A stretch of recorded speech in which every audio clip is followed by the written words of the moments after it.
하나님 고맙습니다. 우리 비가 오는데도 당신의 귀한 종들 이 시간을 기억하게 하여 주셔서 이곳으로 모여 주심에 감사드립니다. 오늘도 주시는 말씀은 우리에게 양식이 될 줄로 믿습니다. 우리가 더 이상 기근을 맞이한 백성들이 아니라 그 가난함에서 벗어난 백성들이 되게 하실 줄로 믿습니다. 감사하며 예수님의 이름으로 기도드립니다. 아멘.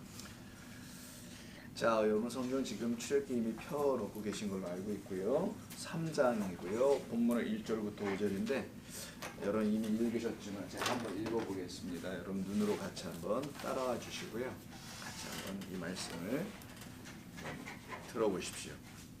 모세가 그의 장인 미디안 제사장 이드로의 양떼를 치더니 그 떼를 광야 서쪽으로 인도하여 하나님의 산 호렙에 이르매 여호와의 사자가 떨기나무 가운데로부터 나오는 불꽃 안에서 그에게 나타나시니라. 그가 보니 떨기나무에 불이 붙었으나 그 떨기나무가 사라지지 아니하는지라. 이에 모세가 이르되 내가 돌이켜 가서 이 큰 광경을 보리라. 떨기나무가 어찌하여 타지 아니하는고 하니 그때에 여호와께서 그가 보려고 돌이켜 오는 것을 보신지라. 하나님이 떨기나무 가운데서 그를 불러 이르시되 모세야 모세야 하시매 그가 이르되 내가 여기 있나이다. 함께합니다. 하나님이 이르시되 이리로 가까이 오지 말라. 내가 선 곳은 거룩한 땅이니 내 발에서 신을 벗으라. 아멘. 하나님께서 당신이 쓰기를 원하시는 하나님의 사람들이 있습니다. 그들을 갖다가 성경은 인자라고 합니다. 그래서 예수님이 인자라고 스스로 말씀하시죠. 그리고 다니엘도 인자, 에스겔도 인자, 사람의 아들이란 말인데요. 그냥 사람의 아들을 말하는 게 아니죠. 그럼 모두가 다 사람의 아들인데 왜 굳이 그들을 사람의 아들이라고 말하냐? 그들은 하나님께서 쓰시는 사람들을 말하고요. 하나님의 말씀을 가진 자들을 말합니다. 이렇게 하나님이 쓰시는 사람을 부르시는 이야기가 저마다 좀 다 다른데 특별히 모세를 부르는 이야기는 특별히 좀 다릅니다. 오늘 본문이 바로 모세를 부르는 소위 모세 소명한다 하죠. 모세를 불러내는 어디로 불러냈습니까? 그런데 광야로 불러냈죠. 특별히 장소가 또 광야고요. 이 미디안 광야. 그 중에서도 압축해 들어가니까 호렙산 이렇게 돼 있죠. 자, 미디안 광야, 생략해서 광야, 그리고 광야만이 아니라 호렙산이라고 돼 있죠. 그 중에서 이제 호렙산. 그리고 또 있어요. 그를 만나시는 장소가 떨기나무가 있는 곳이죠. 근데 거기를 갖다가 거룩한 땅이라고 돼 있어요. 이렇게 이 거룩한 땅, 이가 서 있는 곳입니다. 떨기나무가 아마 저쯤에 있을 거고요. 생각해 보면 그쪽으로 접근하고 가고 있었잖아요. 거기 불이 붙어 있었기 때문에. 그래서 하나님께서 더 이상 다가오지 말라라고 말씀하시면서 내가 바로 선 그곳, 여기 하나님께서 그를 부르셔서 지명하여 딱 멈추게 한 그곳은 여기죠. 그래서 광야에서 호렙에서 거룩한 땅으로 가게 하는데 이 방향이 어느 쪽이라고 1절에서 말하나요? 그렇지, 서쪽이라는 거. 이렇게 성경에서 어떤 방향까지 구체적으로 언급해줬다는 건 동서남북, 광야에서 동서남북 이렇게 대단히 크게 의미가 있나요? 그렇지 않습니까? 뭐 광야에서 나무가 없고 풀도 없는 그런 곳에서 쉽게 찾을 수 없는 곳에서 동서남북 이렇게 중요하지 않잖아요. 동서남북을 이렇게 표시하지 않습니까? 동서남북, 서쪽이니까 이쪽으로 갔다라는 거죠. 방향이 이쪽 방향으로. 그러면 이가 있었던 위치는 동쪽이었다라고 봐야 되겠죠. 그러니까 모세는 이 동쪽에 나와 있었던 것이고 동쪽에서 서쪽으로 가게 합니다. 왜 그렇게 했을까요? 그러면 보십시오. 거룩한 땅 쪽으로 가는 거잖아요. 그럼 여기가 무슨 쪽? 동쪽. 여기가 서쪽이 된다는 거죠. 이 흐름에서는. 이해되시죠, 여러분? 그러니까 부른 장소가 동쪽에서 불렀고요. 그를 서쪽으로 끌고 가서 결국 서쪽 가다 보니까 어디까지 갔어요? 마지막은 거룩한 땅까지 왔다는 거예요. 성경을 이렇게 보시면 되는 겁니다.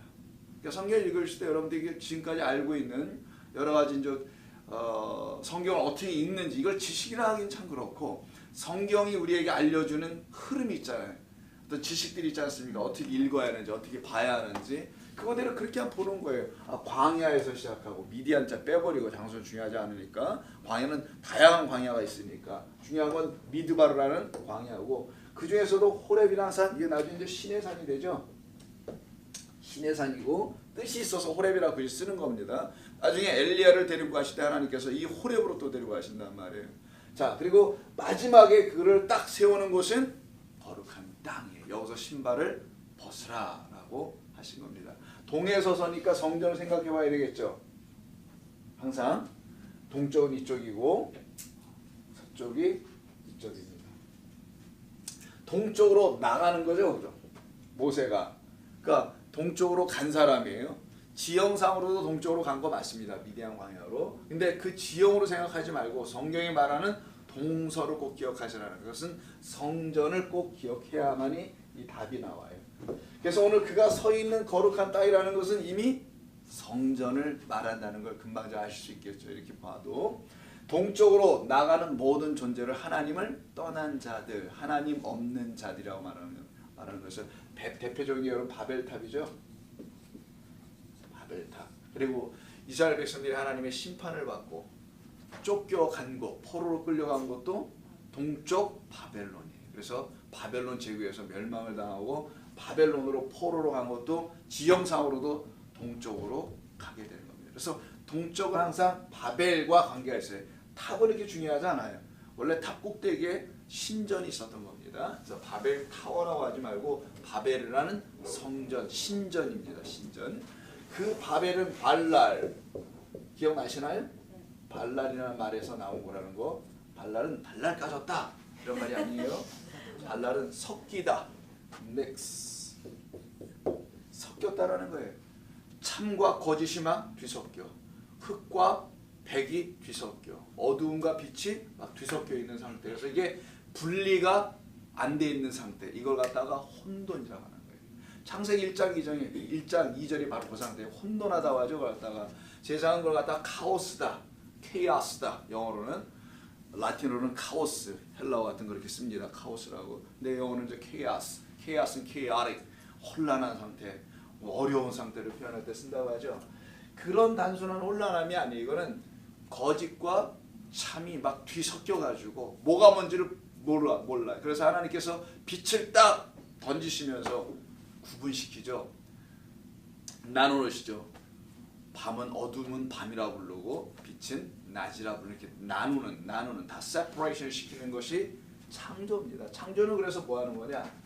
하나님께서 뭘 지으신다. 그래서 창조는 구별, 분리 이런 의미가 있는 거예요. 창조의 섭리 안에 본래적 의미는 창조는 우리를 구별해 내는 거다. 뭘 또 새로 우리의 마음을 뭐 지어주시고 막 이러는 게 아니라 우리를 이렇게 구별해 내는 아주 기본적인 이 뜻값이 있어요. 말의 의미값, 말의 창조의 기본적인 의미는 구별입니다. 근데 구별을 어떻게 하냐? 우리가 어떻게 스스로 구별할 수는 없고 하나님께서 우리에게 뭘 주심으로 그것이 우리 안에 들어와서 어떻게 한다고요? 구별된다는 거예요. 그럼 여러분 구별되셨습니까? 여러분이 구별됐다고 한다면 뭘로 구별되는 거냐? 이게 굉장히 중요한 거예요. 이 섞여있는 내가, 섞여있는 발랄이 바벨의 상태에 있는 나, 이게 신할평지로 갔다는 11장, 창세기 11장에 있는 그런 사람들이잖아요. 그렇게 섞여있는 세상의 지식으로 섞여있거나 세상의 것으로 섞여있는 모세 같은 경우는 뭡니까? 바로의 그 이집트에서 모든 많은 것을 배웠다고 되어 있잖아요. 누구야? 스데반 집사 설교에서도 나오고 히브리에서도 나오고 특별히 여기 뭐 마찬가지로 다 나오죠. 출애굽에서도. 그렇게 섞여있는 자를 끌어내버리는 겁니다. 그래서 그 섞여있다라는 것을 알려주고 그가 동쪽으로 나온 자다. 섞여있는 자는 다 동쪽으로 간 자. 뭐냐면 성전을 떠난 자라는 거예요. 하나님의 성전에만, 여기에만 참된 것이 있는데 거길 떠나 나가면 안 되죠. 그래서 그 상태로 있는 그를 서쪽으로 끌고 가서 어디로 가겠어요? 마지막은 여기까지 끌고 가는 건데, 그래서 거룩한 땅이다라고 하니까 시작은 어디겠습니까? 여기는 한 번에 가는 건 아니잖아요. 여기를 말하는 거예요. 사실 엄격하게 여기를 뜰이라고 하죠. 여기를 땅이라고도 하셨어요. 성전의 땅, 뜰, 마당. 여기로 일단 끌어들이는 겁니다. 그럼 여기 밖에는 뭐냐? 이렇게 펜스가 쳐져 있어요. 성막, 요건 성막 자체고 펜스 담장이 쳐져 있고 여기 문이 이렇게 열려 있는 겁니다. 요걸 뭐라고 하냐? 이걸 바다라고 하는 거예요, 성경에서는. 요 펜스 밖을 뭐냐? 이거는 어두움이라고 하는 거예요. 완전히. 그래서 밖에 던져버려라. 우리 예수님이 그런 말씀을 하시죠. 밖에 나가서 뭘 가로요? 이를 갈미라 이런 말이 나온단 말이에요. 그때 이 어둠, 여기는 아예 답이 없는 곳. 우리가 여기 바다라는 이 동쪽으로 나와 있는 상태, 여기서 건짐을 받고, 그게 우리 이제 153이라는 물고기잖아요. 건짐을 받고 이 안으로 1차 땅으로 들어오는 것. 이걸 그려내는 거예요, 성경은. 이 바다 밖으로 던져져 있는 게 이게 완전히 어두움 속에 빠져 있는 이걸 무적행이라고도 하는 거죠. 자, 요 상태에 있는 것을 성경이 이렇게 그림으로 우리에게 알려주는 거거든요. 그럼 요 모세가 다시 한번 봅니다. 광야로 나가서 그 중에서도 호렙으로 끌려와요. 서쪽으로 점점 갑니다. 거룩한 땅까지 가는 그런 과정을 그래서 우리 본문이 우리에게 알려줍니다. 근데 이때 이가 뭘 한다고 돼 있나? 1절을 보니까 자기 양떼도 아니고 장인. 지난주엔 장인의 이름이 르우엘했죠. 지지난주에 르우엘이었지 않습니까? 기억나시죠? 르우엘은 하나님의 친구다라는 뜻을 갖고 있었다고 했죠. 근데 이드로라는 장인의 이름으로 또 바뀝니다. 그러니까 이 사람이 아마 또 다른 이름을 갖고 있었던 것 같아요. 그리고 실제로 성경에서 어떤 메시지를 주기 위해서 르우엘이라는 이름을 굳이 언급하여 사용하고 그 다음부터는 르우엘은 없고요. 이드로만 한 번 더 18장에 가면 또 나오게 됩니다. 그러니까 장인의 이름이죠. 이드로로 등장이 된다고 보시면 되겠죠. 근데 그가 치는 양떼, 그가 바로 처음에 16절에 2장 16절에서 그 미디안의 제사장 르우엘이 갖고 있었던 양떼를 자기 7 딸들이 물을 먹이려고 하는 일들이 있었잖아요. 결국은 그 양떼를 치는 양측이 목동이 된 거예요. 지금 목자, 목동. 이게 바로 모세가 하고 있는 일이었던 겁니다. 모세는 양떼를 치는 자였었어요. 어디에서? 광야에서. 그리고 그 양떼를 치면서 뭘 찾으러 갑니까? 목자는 물과 푸른 초장. 그래서 시편 23편인가요? 맑은 시내 물가로 푸른 초장으로 인도하신다는 말이 나오죠. 그런데 이상하게 어디로 갔습니까? 광야에서 찾다 어디로 가요? 산으로 올라가네요. 이상하죠? 아니 왜 목자가 풀을 찾아가는데 길을 잃어버릴 만한 것도 아니고 그 지역을 환할 텐데 말이야. 여기서 몇 년 살았어요, 이 양반이? 40년 살았다고 하잖아요. 실제 숫자 40이 아니더라도 혹은 의미의 40이든 실제 숫자 40이든 중요하지 않습니다. 여기서 하루 이틀 산 게 아닐 거 아니겠어요. 40년 살았으면. 그럼 이게 뭐 눈에 훤히 들여다 보일 수 있을 정도의 모든 지형 지물을 다 알 텐데 그가 여기서 뭐 양떼를 데리고 지금 호렙 산으로 끌고 올라갈 이유는 굳이 없을 거 아니에요. 그렇지 않겠습니까? 그래서 이 호렙이라는 단어에 의미가 있어요. 호렙은 의외로 양떼들이 가길 원하는 곳이 아니에요. 왜 그럴까요? 호렙이 무슨 뜻이기 때문에. 아니라고 대답은 막 힘차게 하긴 했는데 눈칫밥이 있어가지고 대답하는데 여러분 아까 말씀드렸잖아요. 양들은 뭘 필요해요? 초장과 물 이런 게 필요하잖아요. 푸른 잔디밭이 아니라 푸른 풀밭과 맑은 시냇가 이렇게 써있잖아요. 시편에. 푸른 풀밭이 필요한데 거길로 가지 않고 어디로 왔다고요? 호렙. 그래서 이 뜻이 황무지예요. 아무것도 풀 한 폭이 나지 않는 곳. 그래서 황무지 곧 뭡니까? 광야죠. 뭐 똑같은 거지. 근데 광야의 뜻이 뭐예요? 미드바르니까 본래 문자조라면 다바르니까 요건 장소를 표현하거나 어떤 그릇 용기라 그랬죠. 다바르가 있는 곳, 다바르를 담는 곳 이런 뜻이 되겠죠. 말씀을 담는니까 질그릇이기도 되기도 하고요. 이 안에 이제 말씀이라는 보배가 들어온다고 고린도 후서에서도 말하죠. 사도행전 4장에서 그 미드바르는 하나님의 말씀이 있는 곳. 호렙은 뭐냐? 황무지예요. 누구든 가려고 하지 않는 곳입니다. 다 피하고 싶은 곳이에요. 세상 가기를 원하지 않는 것이죠. 목동에 누가 양떼를 데리고 황무지로 올라갑니까? 그것도 들판도 아니고 산으로. 말이 안 맞잖아 이게. 상황상 하나도. 모세가 좀 나이가 80 정도 됩니다. 나이가 좀 많이 드셔서 이게 판단력이 흐려져가지고 황무지로 데리고 나갔단 말은 아니겠죠. 의미가 있는 거겠죠. 하나님은 구약 성경에서는 어떤 사람들 부르냐? 농부나 목자를 부릅니다.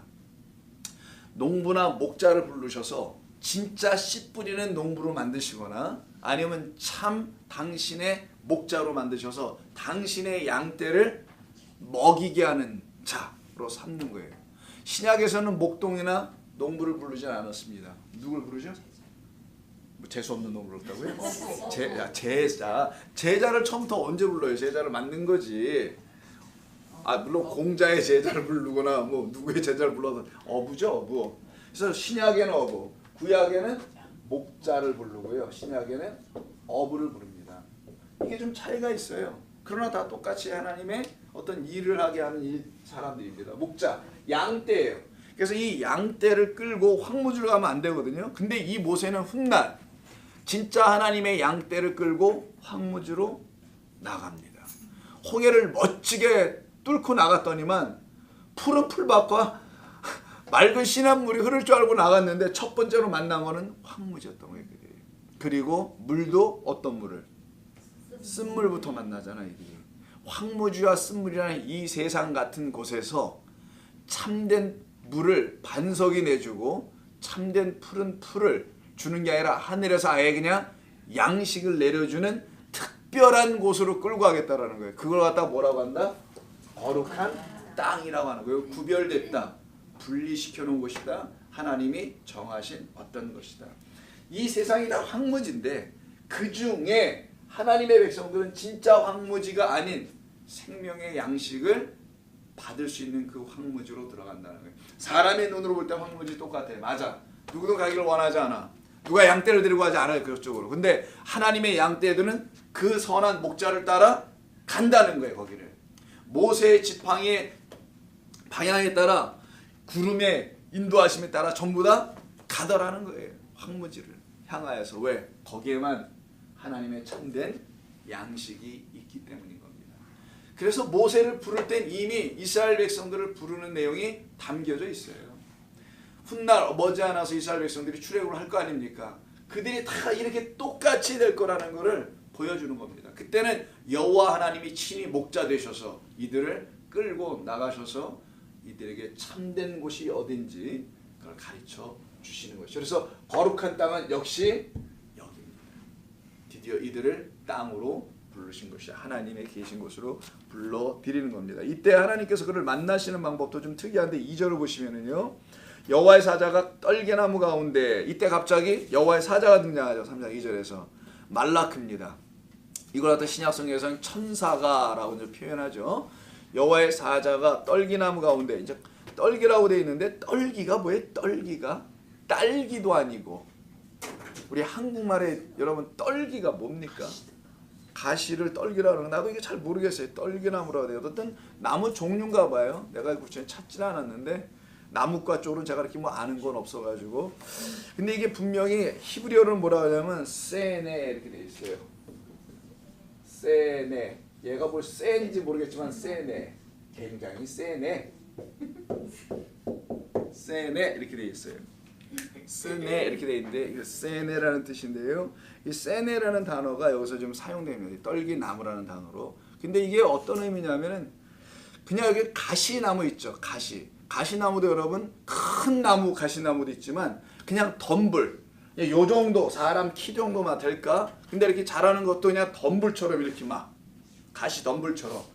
그래서 얘들은 아주 생명력도 강하죠. 여러분 광야에서 자라는 나무들은 전부 다 뾰족뾰족한 것만 자랍니다. 이파리 넓은 건 생존할 수가 없어요. 그래서 물을 받지 못하니까 얘들이 전부 다 가시로만 자라고 뾰족뾰족 자라야 되거든요. 자, 그래서 그런 블랙베리 부시처럼 블랙베리 아시죠 여러분? 미국에 사시다 보면 여러분 조그만 들판으로 산으로만 들어가도 여러분 그냥 뒤덮습니다. 조그만 골짜기 약간만 패인 데가 있으면 거기가 뿌리를 내려가지고 애들이 여기다 블랙베리가 엄청나죠. 걔들은 도저히 감당이 안 돼요. 그 번식력이 굉장히 강하죠. 그래서 살아남는 건데 그런 종류의 나무 사실상 쓸 데는 하나도 없어요. 땔감으로도 그렇게 적절치도 않습니다. 잘못 건드리면 가시에 찔리기나 하지. 그래서 별로 큰 의미가 없는 나무 이 나무를 갖다가 지금 쓴 것뿐이지 이 나무가 무슨 관이 어떤 종류 이렇게 중요하지는 않고요. 볼품 없고 쓸모없는 나무 이 가시덤불나무 뭐 가시나무 같은 겁니다. 요와 같은 똑같은 나무는 아닙니다. 아닙니다만 비슷한 나무 가시나무라는 게 있어요. 조각목이라고 하죠. 성경에서는 가시나무. 요것도 다른 똑같은 저 가시가 나는 그런 나무인데 그걸 가지고 여러분 조각목을 갖다가 성전에서 이 성막 안에서 쓰는 여러 가지 기구들이 있죠. 특별히 법궤를 만드는데 언약궤를 만드는데 그걸 갖다 사용하기도 합니다. 이 본문의 나무는 분명 그 나무는 물론 아닙니다. 그러나 비슷하게 그런 관련이 있는 나무인 건 사실이에요.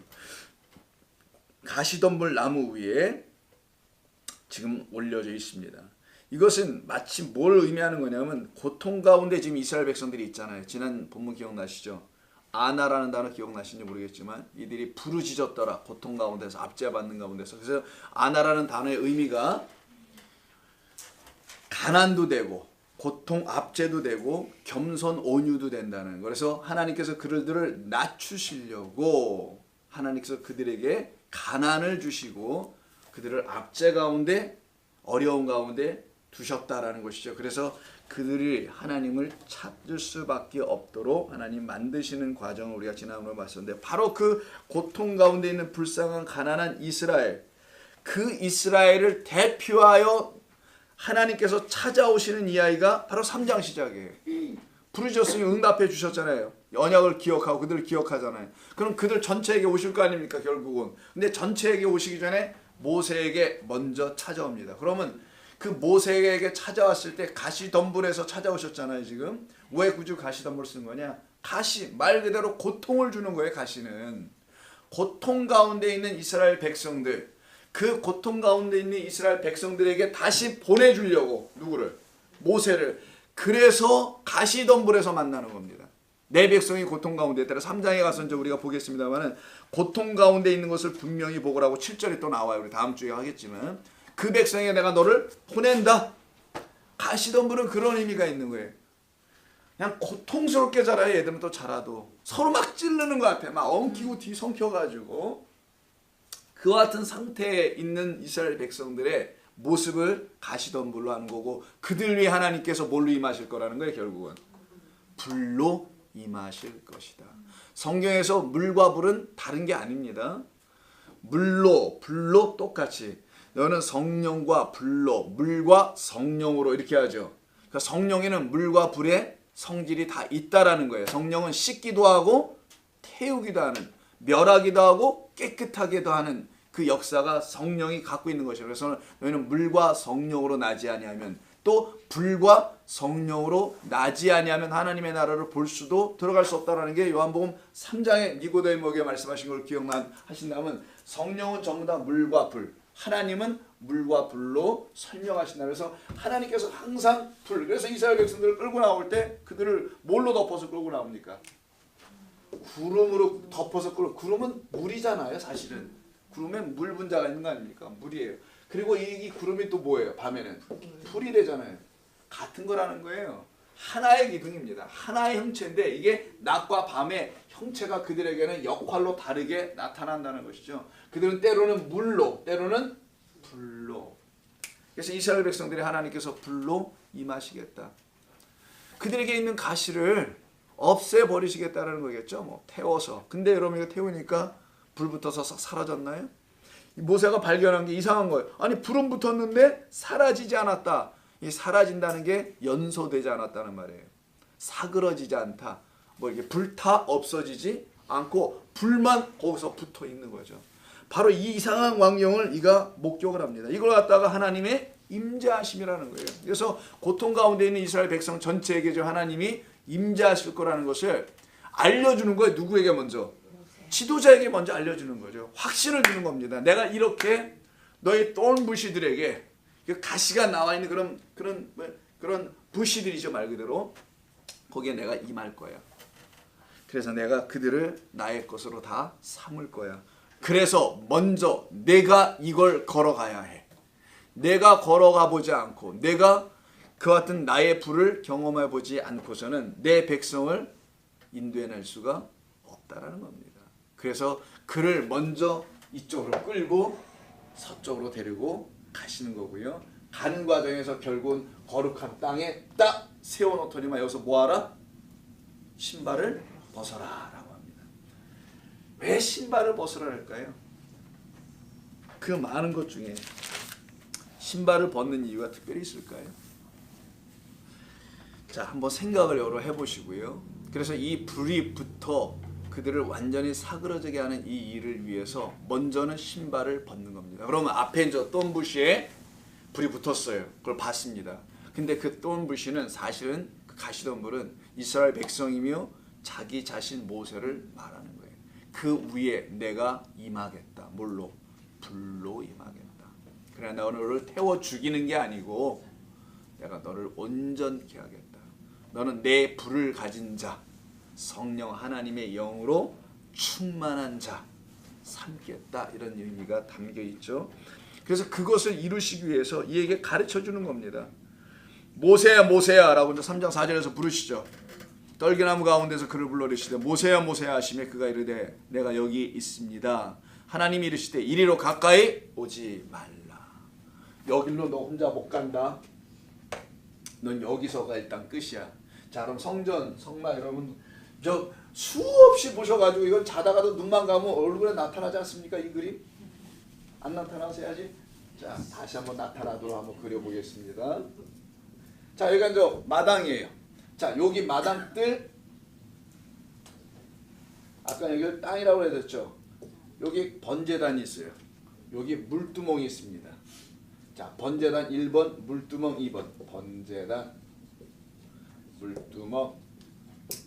여기 시작하는 거죠, 여러분. 여기까지 일반 백성이 들어오는 거예요. 이 다음부터는 누가 들어가냐?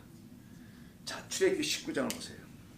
이들이 좀 들어갈 자들이 어떤 자들은 미리 한번 가서 보겠습니다. 이렇게 만드시려고 부르셨다는 걸 미리 가서 보자고요. 똑같은 산, 시내산 호렙산에 도착합니다. 자, 19장 1절. 애굽 땅을 떠나 3개월이 됐습니다. 시내 광야 이르니까 거기 산이 하나 있어요.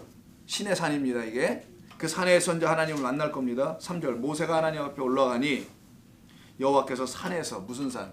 이게 시내 산이에요. 시내 광야에 왔기 때문에. 이르시되 너는 야곱의 집에 말하여 이스라엘 자손들에게 말하라. 내가 애굽 사람에게 어떻게 행하였은가? 내가 어떻게 독수리 날개로 너희를 업어 내게로 인도하였느니 너희가 보았느니라. 세계가 다 내게 속하였나니 너희가 내 말을 잘 듣고 내 언약을 지키면 너희는 모든 민족 중에서 내 소유가 되겠고 너는 내게 제사장 나라 거룩한 백성. 요 두 말입니다. 요거 중요한 거예요. 성경에서 가장 모든 게 다 중요합니다만 출애굽기가 왜 중요한 거냐? 요것 때문에 중요한 거 사실은요. 홍해 갈라진 게 뭐 하나도 중요한 거 아닙니다. 거룩한 나라, 자, 제사장 나라 거룩한 백성. 제사장 나라 거룩한 백성. 자, 거룩한 제사장 뭐 이렇게 상관없겠죠. 근데 컨비네이션이니까 어차피 똑같은 거니까. 거룩한 나라 거룩한 제사장 나라 거룩한 백성. 자, 제사장이라는 요 성막 성전입니다. 나중에는 이 성막이나 성전에서 일할 사람들 제사장이죠. 자, 이들을 사용하여 하나님께서 이제 일을 하실 거라는 거예요. 당신의 백성은 다 이렇게 만들 거라는 거예요. 그럼 여기 일단 들어온 자는 이 땅까지 들어온 자는 레위 제사장들만 레위지파 사람들만이 아니라 사실은 누굽니까? 이스라엘 모든 백성을 다 누구로? 제사장으로 만들 거야. 이런 약속을 좀 해놓으신 거란 말이에요. 그러니 여기 서 있는 지금 모세가 뭐가 될 거라는 겁니까?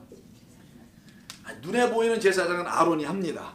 그러나 이스라엘 백성들에게 하나님 약속하신 건 모두를 내가 제사장 만들 거야. 그 말은 뭐냐? 여기 다 들어와야 되고 일반 백성은 여기밖에 못 들어오지만 제사장들은 다 여기 들어가고 그 다음에 대제사장들만 들어가는 여기 지성소는 대제사장이 이걸 찢어주면 나중에 다 같이 들어갈 거고 이거를 말씀하시려고 성막을 주신 거예요. 이스라엘 백성들에게는. 이런 걸 설명해 주시려고.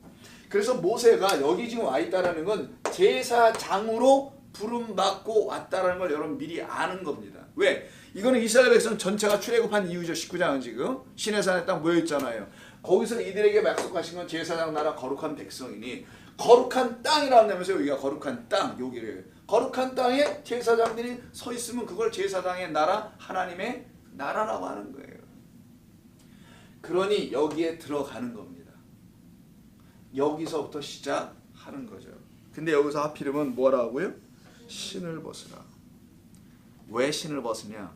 제사장과 관계가 있어서 그래요. 성전을 지은 이후부터는 성전을 짓는 이야기, 성막을 짓는 이야기에서 제사장들이 어떻게 모자를 써야 하는지, 어떻게 옷을 입어야 되는 걸 복식법이라고 해요. 어떻게 옷을 입어야 되는지 다 구체적으로 나와 있습니다. 계단 올라갈 때는 심지어 하체가 드러나지 않도록 남자들을 다 이렇게 해놨어요. 남자들까지도. 왜 이렇게 구체적으로 다 했는데 하나 언급하지 않은 부분이 있어요. 그게 신발에 관계된 부분입니다. 제사장들은 신발을 신지 않는다라는 거예요. 어디에선? 성전에서는. 그럼 뭘로 다닌다는 겁니까? 그렇지, 맨발로 다녔다. 이걸 아시면 돼요. 제사장들은 성전에서 맨발로 다닙니다. 신발을 신고 따닥따닥따닥 다니지 않아요. 소리도 내지 않고 맨발로 다니게 해놨단 말이에요.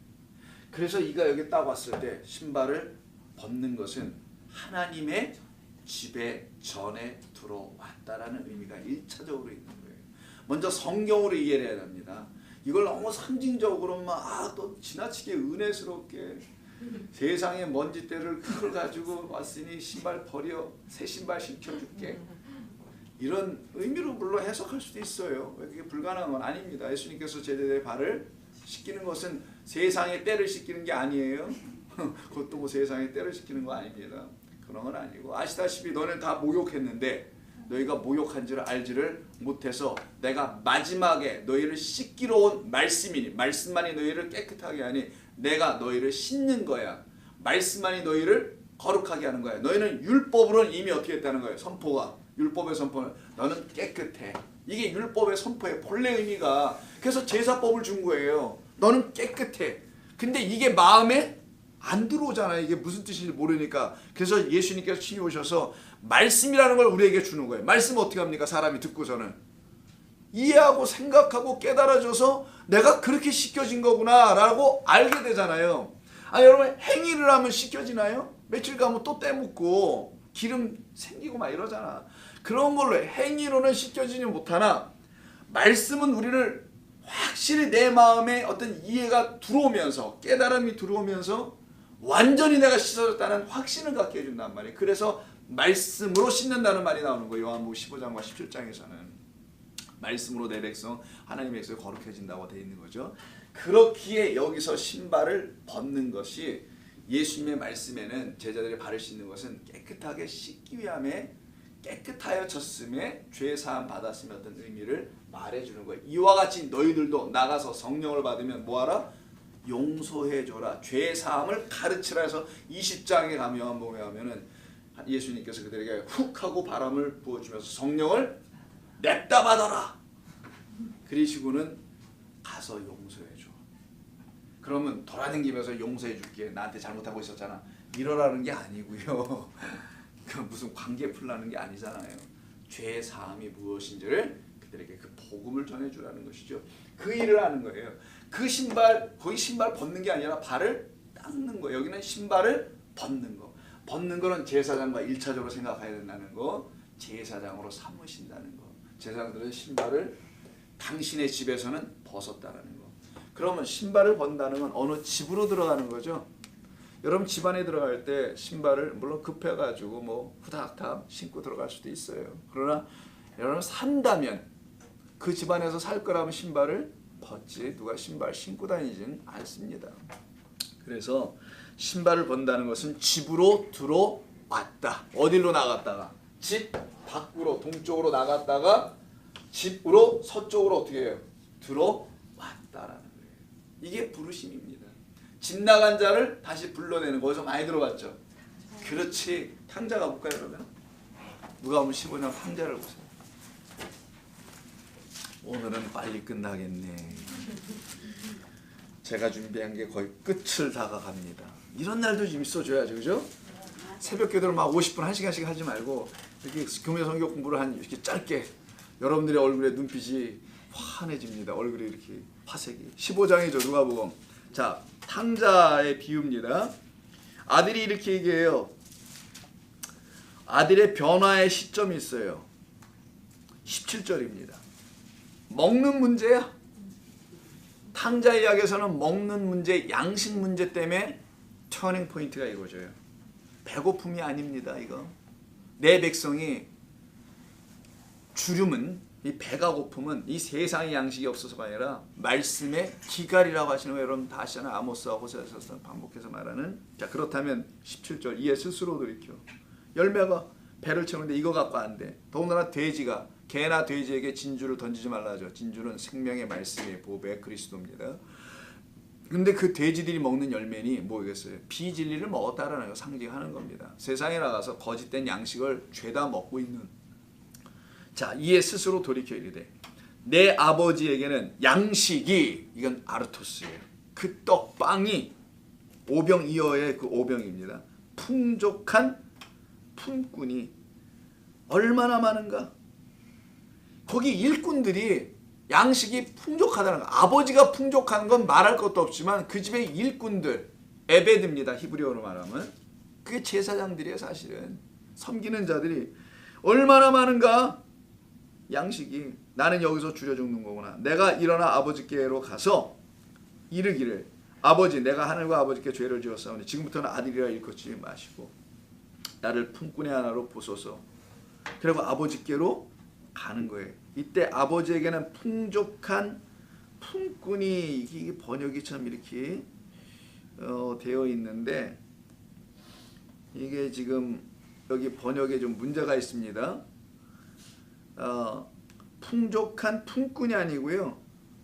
품꾼들이 풍족한 양식이 얼마나 많은가 이걸 뒤죽박죽 해놔야겠죠. 원어하고 달리. 이때 풍족한 양식입니다. 풍족한 품꾼이 아니에요.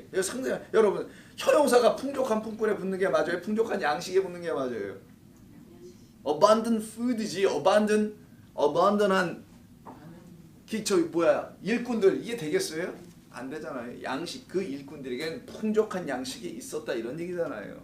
그래서 풍족하다는 단어인데 이 단어가 풍족하다는 단순히 이야기, 이건 오역의 번역입니다. 엄격하게는 원래는 어떻게 되냐면 to be over, to be up. 문자적인 건 그래요. 위에 있는. 또 다른 말은 차원이 다른. 아버지에게는 이 땅에 있는 것이 아니라 나를 to be over, 넘어가게 하는, 아니면 to be up, 위로 되게 하는, 나를 위의 존재가 되게 하거나 나를 이렇게 넘어가는 게 뭐예요? 6월절이죠. pass over니까 나를 뛰어 넘어가게. 뭐에서? 사망에서 생명으로, 육에서 영으로, 내 사람 상경에서 하나님의 마음으로 넘어가게 하는 양식이 있다는 거예요. 이해하셨어요? 그건 잘못. 양식이 풍족한 품꾼. 양식이 풍족한이라고 되어 있어요. 거기는? 아버지에게는. 양식이 풍족한. 양식이 풍족한. 네. 원래는 풍족한 양식이라고 되어 있어요. 거기는. 품꾼인데 양식이 풍족한 양식. 양식입니다. 사람이 아니고 풍족은. 근데 풍족도 아니에요. 단어가. 풍족하다는 많다라는 게 아니라고요. 이게 차원이 다르거나 나를 오버하게 만드는, 위로 되게 하게 하는 이런 의미입니다.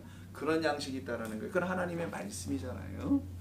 그 하나님의 말씀을 상징하는 이야기고 그게 탕자들이 반드시 취해야 할 아버지가 주시는 양식이라는 거죠. 그 양식을 먹으러 먼저 가는 거예요. 22절 아버지는 종들에게 이르되 왔어요. 그러니까 나는 아버지 아들의 일컬음을 받기도 정말 면목 없습니다. 이러고 있죠. 제일 좋은 옷을 내어다가 입히고 손에 가락지를 끼우고 하필이면 발에 신을 신기게 하죠. 자, 이게 이제 새신 신는 이야기가 나옵니다. 집을 나간 아들이 아버지에게로 다시 돌아왔을 때 새 신을 신겨주는 이야기가 나옵니다. 자, 오늘 본문은 어떻게 합니까? 신을 벗죠. 어떤 신을? 이 세상의 신을 벗는 거 분명히 맞아요. 이 밖에서 다니던 자가 하나님의 집으로 와서 제사장이 되려면 신발을 벗어야 하고 나갈 때는 어떻게 해야 돼? 또 맨발로 다니면 안 되죠. 신을 신어야 돼. 그럼 이 안에는 뭐가 있는 곳이라고? 아까 탕자 얘기를 비유를 통해서 받아놓고 여긴 양식이 있는 곳이에요. 여기 가서 성소는 다 양식을 설명하는 곳이죠. 하나님의 말씀을 설명하는 세 가지 기구가 있죠. 이렇게 떡상도 있고 7 등대, 등잔대가 있고 분향단이 있다. 이게 다 하나님의 말씀을 설명하는 비유고 상징입니다. 그 양식, 하나님의 양식이 있는 이곳에서 양식을 먹고 나가면 이게 일꾼이 되는 거예요. 하나님의 일꾼, 하나님의 서번트들. 이들은 어떻게 되냐? 다시 신발을 신어야지. 그때는요. 이걸 갖다 무슨 신발을 할까요? 새신랑이라고 보내서 꽃신? 이사야 50이잖아 뭐. 꽃까지. 이사야 50이잖아. 이 신을 뭐라고 하는지 그럼 다 아시는 건데 보시면 금방 압니다. 이사야 52장 한번 찾아보세요. 몇 절에 있는지. 방문한 적이 있으신 분들은 금방 볼 거고. 7절. 내가 좋은 소식을 전하며 평화로 공포하며 복된 소식을 가져오며 구원을 공포하며 시온을 향하여 이르기를 네 하나님이 통치하신다 하는 자. 누가 이런 말을 하겠어요? 아버지의 양식을 먹어본 자가 할 거 아니에요. 위가 된 자, 오버가 된 자들 아니겠어요? 넘어선 자들. 그들은 산을 넘는 발이라네요. 이들을 갖다가 복음의 발들로 다시 바뀝니다. 어찌 그리 아름다운지요. 이걸 복음의 발이라고 하죠. 예배소서 한번 보세요. 6장 15절. 신약성경에서 사도 바울도 똑같이 얘기합니다. 신구약서로 짜게 그래서 다를 것이 없어요. 6장 12절. 여러분 전신갑주인가? 거기에 나오는 거예요. 6장 15절. 평안의 복음이 이렇게 나오죠. 317면 천천히 찾으세요. 317면에 평안의 복음이 준비한 곳으로 신을 신고 나아가는 거죠. 하나님의 말씀을. 이때 평안의 복음으로 복음이 준비한 평안의 복음이 신발이죠. 뭐 결국에 표현 자체가 그런 신발 신고 나간다는 거. 이게 바로 이 안으로 들어와서 신을 벗고 하나님이 가르치시는 것들을 일일이 배우는 제사장 거룩한 백성이 되었을 때 이들이 여기서 먹은 양식을 가지고 나가 좋은 소식을 전하는 자들. 이게 앞으로 모세가 할 일이라는 거예요. 이게 이스라엘 백성들에게 가서 이 일을 똑같이 앞으로 할 거예요. 그래서 그를 먼저 불러내신 것입니다. 그래서 집으로 돌아온 것입니다. 어디로? 거룩한 곳으로. 거룩한 곳, 거룩한 땅이라고 했잖아요. 성전으로. 성전에는 하나님 말씀이 늘 흘러 넘치는 곳이니까. 그래서 신을 벗는다는 것은 맨발이라는 거잖아요. 그래서 성전은 우리가 가장 안전한 곳, 안식의 처소절에서 하나님이 우리의 안식이잖아요. 성전은 하나님을 말하는 거고 눈에 보이는 건물이 아니라 그 하나님 안에서 배우는 거고 그 하나님 안에만 양식이 있는 거지 무슨 성전 건물에 있는 게 아니고요. 그래서 거기는 안전하고 믿을 만한 거. 여러분 안전하고 믿을 만한 곳에서만 뭐 할 수 있어요? 신발을 벗죠. 도둑놈이 불안해서 어디 도둑질하더라도 신발 벗고 하겠어요? 안전하지 않잖아요. 도둑놈한테는 신발 벗는 일이 얼마나 불안하면 신발을 안 벗고 일을 하겠어요. 신발을 벗지 않습니다. 신발을 벗는다는 건 이거 안전해. 근데 도둑놈한테는 그 집은 털집은 안전한 집은 아니죠. 거긴 좋은 집이지 걔한테는 그냥 잠시 털고 가야 되니까. 그러니까 안전하다라는 거예요. 신발을 벗는다는 것은 그 사람에게는 편안하다. 그런 것을 상징해 주는 말이 이 가운데 있습니다. 그래서 신발을 벗게 한다는 것은 거룩함의 초대예요. 하나님의 거룩함으로 우리를 거룩한 땅으로 우리를 초대하는 겁니다. 왜? 거룩은 누구에게만 있습니까? 하나님에게. 내가 거룩하다 하시니까 하나님에게만 그 거룩이 있는 거거든요. 그래서 거기서 신을 벗게 합니다. 똑같이 신을 벗게 한 자가 있었죠. 여호수아입니다. 모세 후계자인 여호수아가 여호수아 5장 15절에 보면 한번 볼까요? 전쟁을 막 치르기 직전이에요. 정복 전쟁. 치르기 직전에 거룩한 땅에 들어가기 직전에 신발을 이미 들어와 있죠. 그 안에. 들어와 있는 거죠. 거룩한 땅 안으로. 가나안 땅 그것을 상징하는 거죠. 5장 17절인가요? 15절. 5장 15절 보시면은 자, 여호와의 군대 대장이 여호수아에게 이것도 똑같이 말라크예요. 여기 뭐 군대니까 전쟁을 해야 되니까 군대라는 표현을 쓴 거죠. 큰 차를 차고 칼을 차고 나타났는데 네 발에서 신을 벗으라고 여호수아에게 얘기합니다. 네가 선 곳은 뭐예요? 그것도 똑같이 거룩한. 너 지금 어디 와 있다는 거예요? 드디어 성전에 너 들어와 있어. 성전에 들어왔으니까 뭘 해야 돼요? 성전을 해야죠. 제 말 이해했어요, 여러분? 성전에 들어왔으니까 전쟁을 해야 되는 거예요. 거룩한 전쟁이 이루어지는 겁니다. 그래서 신발을 벗게 하는 거는요. 하나님께서 그를 안전한 곳으로 데려오셔서는 하나님께서 치시는 겁니다. 하나님의 전쟁이라는 걸 갖다 여호와의 전쟁. 무슨 전쟁을 하시나요? 우리를 뭐 칼로 치시고 그러나요? 아니죠. 하나님의 말씀으로 우리를 치시는 겁니다. 그래서 하나님의 말씀으로 우리를 온전하게 다시 만드는 걸 갖다가 일곱째 날이요. 일곱째 날이 7자가 7, 일곱이잖아요. 7이 자인이라고 해요. 이렇게 써요. 요거는 딱 봐도 여기다 딱 잡으면 무기가 되죠. 도끼 같은 찍는. 그래서 이게 자인이 무기예요. 또는 전쟁의 단어로 사용되는 거예요. 그래서 제바라고 하면 저 재물이 되는데 재물은 어떻게 합니까? 칼로 예리한 칼로 목을 쳐서 피를 흘리게 해서 죽은 재물을 말하잖아요. 그때 쓰는 맨 앞에 단어가 요 자음을 쓰는 거예요. 그래서 전쟁이에요. 하나님의 전쟁, 여호와의 전쟁이 7일째 시작되는 거예요. 아니 예수 믿고 이제 막 뭐 은혜를 받고 말이야 기쁨이 넘치는 줄 알았는데 그때부터 전쟁이야. 7일째가 전쟁이라는 거예요. 7일째 안식이잖아요 사실. 근데 그 안식 그때가 사실은 우리에게는 전쟁입니다. 전쟁. 그리고 안식 후 첫날 8번째 날이죠. 이때로 살아가게 하는 거예요. 성도를. 하나님께서 우리를 진짜 안식을 주기 위해서 7째 날 안으로 끌고 들어와서 우리를 전쟁하시는 날, 그리고는 우리에게 참된 안식이 뭔지를 가르치시는 겁니다. 그게 바로 광야라는 거예요. 거기에 나가서 이들이 이것을 경험하게 되는 것이죠. 그래서 여러분 이런 흐름을 좀 아셔야 됩니다. 이건 성경을 이해하는데 아주 기본적인 것들이에요. 근데 성경을 누가 이렇게 이해하나요, 여러분? 그냥 성경 읽고 모세가 신발을 벗었디야. 모세는 특별하게 그냥 가시덤불을 하나님께서 그냥 불을 붙이시고 그래요. 특별하게 뭐 이런 걸로 뭐 이렇게 만약 거룩하게 부르셨대, 거룩하게 쓰시려고 이렇게 이해하면 안 된다는 거예요.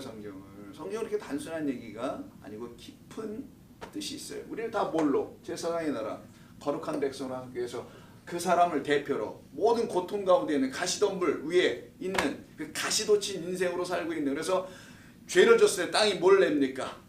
가시와 엉겅퀴를 낸다고 하잖아요. 가시와 엉겅퀴는 바로 율법으로 찔림을 당할 수밖에 없는 우리를 설명하는 거예요. 너희는 땅이 율법이 너희에게 이걸 계속 찌른다. 뭐가 안 돼 있으면 붕 떠서 하늘이 안 돼 있으면 맨날 너 이거 찔려. 육으로 끊임없이 남으면 육에 의해서 찔림당하고 무익하게 만드나 죽일 수밖에 없으나 영이 되면은 너희는 살아난다는 것을 말씀할 때 쓰는 것도 가시의 엉겅퀴가. 자, 그런 우리를 불러들여서는 거룩한 땅으로 여기서부터 제사 드리고 손 씻고 안에 들어가서 전부 다 보면서 하나님께서 그들을 쳐서 공격하여 그들의 마음을 베어버리는 겁니다. 이걸 여호와의 전쟁이라고 하는 거예요. 사람 생각을 없애버리는 거예요. 그리고 하나님의 것으로 충만히 채우는 것 같다가 뭐 충만? 성령 충만하다. 그래서 오늘 거룩한 곳, 거룩한 땅이라 되어 있죠, 여러분. 거룩한 땅을 거룩한 카도시, 그다음에 땅은 에츠가 있는데 에츠를 쓰지 않고 그건 물리적인 땅에 진짜 이런 땅, 그런 땅이 아닌 물리적인 땅으로도 사용될 때도 있지만 의미적인 것으로 사용될 때가 있어요. 그 땅을 갖다가 아다마라고 해요. 들어보셨어요? 창세기 2장 7절 하나님이 땅에 흙으로 할 때 그 땅이 요 아다마. 땅의 흙, 땅 중에 흙은 아빠르. 뭔지? 땅, 아담. 아담이죠. 이게 아담입니다. 사람이잖아, 인간.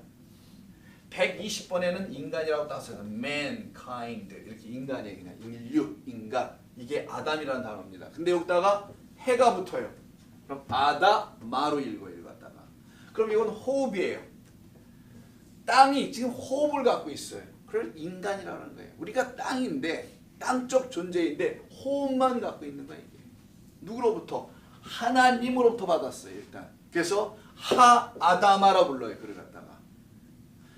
땅에 있는 존재들을 갖다가 아다마라고 하는 거예요. 그냥.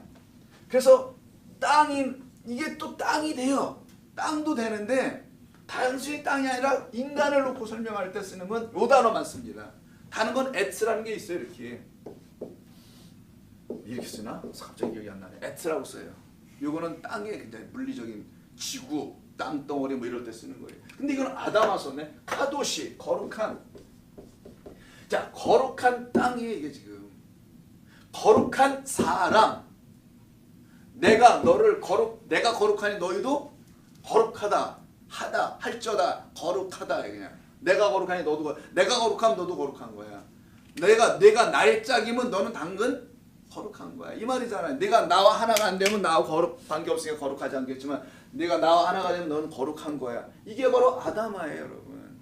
그래서 카도시 아다마 카도시로 써 있어요. 본문에는 특별하게 내가 선 곳은 거룩한 땅이다. 여기 들어오는 모든 내 백성들을 내가 만들어 갈 거야. 서쪽으로 끌고 가면서 지성소로.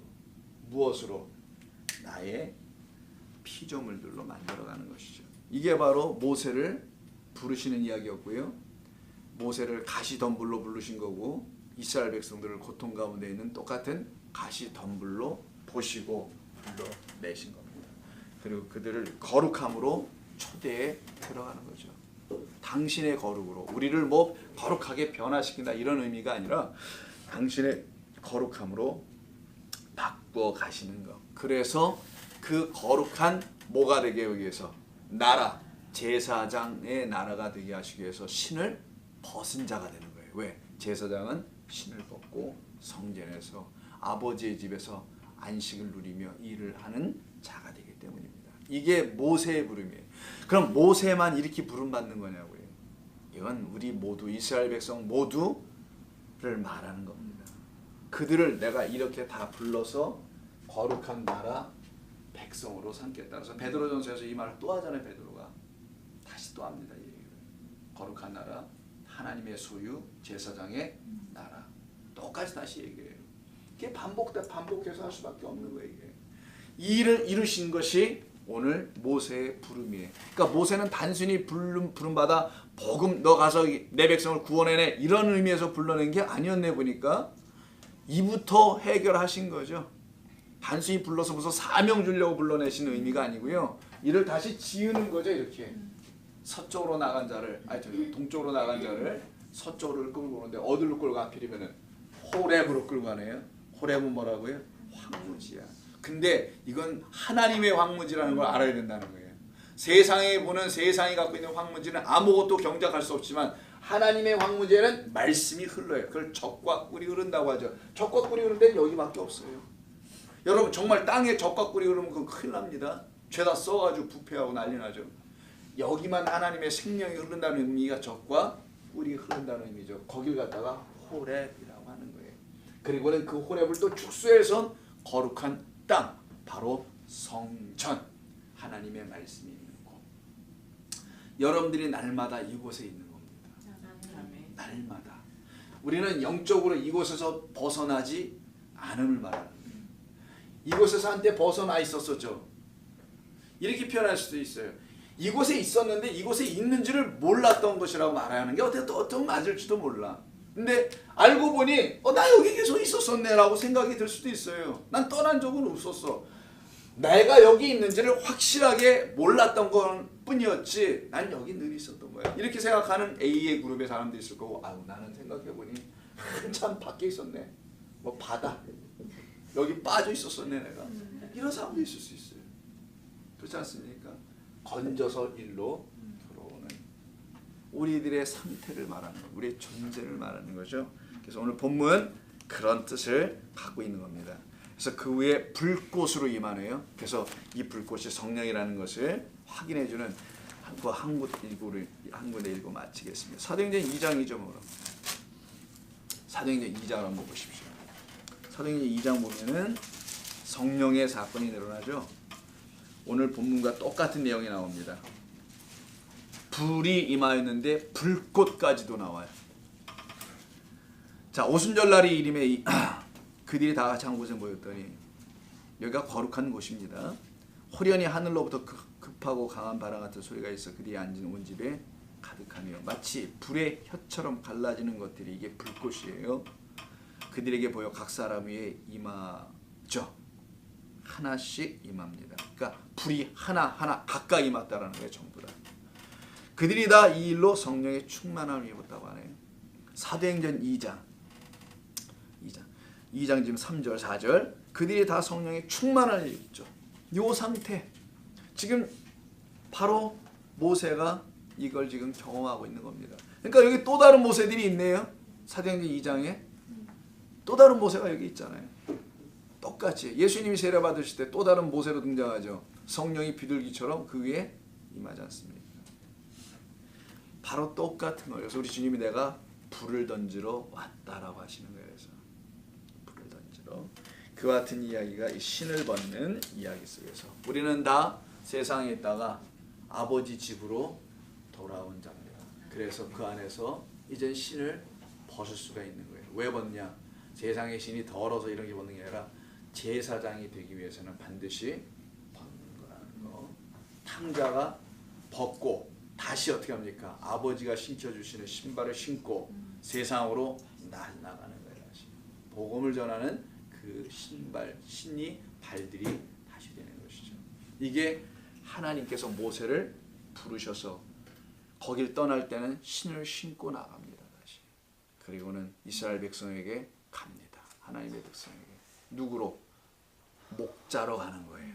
그들을 어떻게 하기 위해서? 양떼들을 이리의 손에서 건져내기 위해서 가는 겁니다.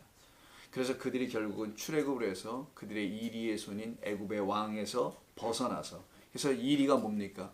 양의 탈을 썼다고 하잖아요. 성경에서는 비진리로 거짓된 양식을 먹이는 자를 말하는 거예요. 이게 세상 왕이라고 하는 거예요. 정치인을 말하는 게 아닙니다. 그렇게 하나님께서 그를 인도하여 내시는 것이다. 그래서 로마서 한 군데만 더 볼게요. 10장 15절. 이거 제가 써놓은 게 있네요. 이거 한번 더 보죠. 로마서 10장 15절. 사도행전 다음이 로마서니까 10장 15절 보실까요? 똑같은 말이 나오는 것 같은데. 자, 10장 15절. 자, 보내심을 여기 14절부터 그런즉 그들이 믿지 아니하는 일을 어찌 부를 것이고 듣지 못하는 일을 어찌 믿을 것이며 전파하는 자가 없이 어찌 들을 것인가. 너무 상식적이죠. 보내심을 받지 아니하였으면 어찌 전파하리요. 기록된 바 아름답도다. 좋은 소식을 전하는 자들의 발이여함과 같으니라. 이 사도 바울이 이걸 인용한 겁니다. 아까 이사야 우리가 읽었던 52장 7절을 로마서 10장 15절에서 인용합니다. 그 좋은 소식의 주인공은 그리스도 예수의 말씀이다. 그래서 17절 그러므로 믿음은 들음에서 나며 들음은 그리스도의 말씀으로 말미암으리라. 여기 들어와서 하나님의 말씀을 듣는 거죠. 누구나 다 이 안에 들어와서 하나님의 말씀을 듣는 겁니다. 그러면 우리가 지금 어디 성전에 들어와서 하나님의 말씀 듣나요? 아니죠. 이 성경의 말씀을 통하여 성경이 성전인데 또 사실은 우리들이 거할 곳인데 그 안에 있는 기록된 것을 통하여 듣는 겁니다. 몸성전으로 오신 예수 그리스도를 통하여 듣는 거고 그리고 성령의 전이 되어야 될 사람들은 성령을 통하여서 듣는 거고 그때 여러분들이 신을 벗게 됩니다. 성전 안에 들어와 계시기 때문이죠. 오늘은 이런 말씀입니다. 그래서 특별히 뭐 질문 있으신가요? 오늘 좀 일찍 1시간 거의 가까이 있네. 그래도 제가 느리게 했어요. 천천히. 너무 일찍 끝나면 좀 그럴 것 같아서 섭섭하실 분들이 있을까 봐. 멀리 1시간씩 운전해서 왔는데 뭐 40분 전에 왔는데 이거 잠깐 두고 가면 안 된다. 이렇게 하실 분이 있을까 봐.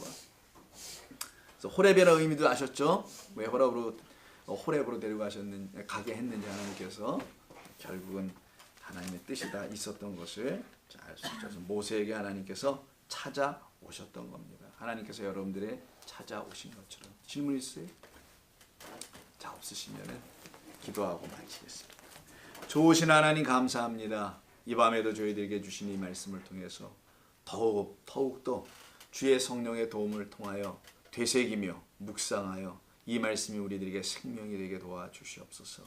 오늘 이 말씀을 듣고 저희들의 심령에 우리가 어떻게 주의 부름을 받고 어느 자리에 서 있으며 또 어디를 향하여 어떤 일이 우리 가운데 이루어지는지를 보게 하셨사오니 감사합니다. 우리는 이제부터 하나님의 은총을 받는 자들로 더욱더 깊이 주의 말씀을 상고하며 그 말씀을 의지하며 살아가게 될 줄로 믿습니다. 도우셔서 우리를 그렇게 다 이루어 주옵소서. 돌아가는 발걸음 안전케 지켜 주시옵고 예수님의 이름으로 기도하옵나이다. 아멘. 아멘.